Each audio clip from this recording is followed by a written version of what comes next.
అవసరాల కోసం బంగారు ఆభరణాలను తాకట్టు పెట్టి రుణం తీసుకోవాలని ఆలోచిస్తుంటే ఇది షాకింగ్ న్యూస్ అని చెప్పొచ్చు.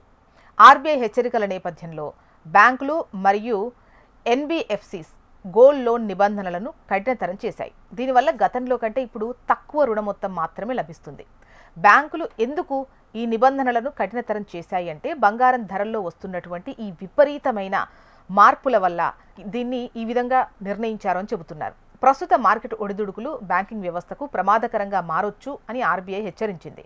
గతంలో బంగారం విలువ 70 నుంచి 72% వరకు అంటే లోన్ టు వాల్యూ ఎల్టీవీ అనేది అలా ఇచ్చేవాళ్ళు. ఇప్పుడు ఆ పరిమితిని 60 నుంచి 65% కుదించారు. ఫర్ ఎగ్జాంపుల్, గతంలో 1 లక్ష రూపాయల విలువైన బంగారాన్ని మీరు తాకట్టు పెట్టినట్టయితే 70,000కు పైగా అప్పు లభించేది. ఇప్పుడు 60 నుంచి 65,000 వరకు మాత్రమే లభిస్తుంది. ప్రస్తుతం ఈ ఎంసీఎక్స్లో బంగారం ధరలు రికార్డు స్థాయిలో ఉన్నాయి. ఒకవేళ భవిష్యత్తులో ధరలు గనక 10 నుంచి 15% తగ్గితే కస్టమర్ తాకట్టు పెట్టిన బంగారం విలువ కంటే అతను చెల్లించాల్సినటువంటి బాకీ ఎక్కువైపోతుంది. అటువంటప్పుడు కస్టమర్లు లోన్ కట్టకుండా ఎగేసేటువంటి అవకాశం ఉంటుంది.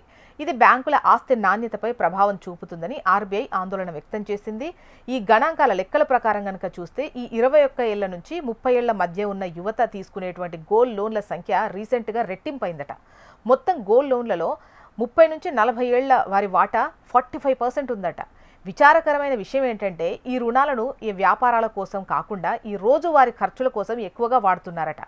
అక్టోబర్ 2025 నాటికి గోల్డ్ లోన్ల మార్కెట్ విలువ రికార్డు స్థాయిలో 3.37 లక్షల కోట్లకు చేరింది. అందుకే బ్యాంకులు ఇప్పుడు దూకుడుగా కాకుండా స్థిరత్వం కోసం లోన్ పరిమితులను తగ్గిస్తున్నాయి.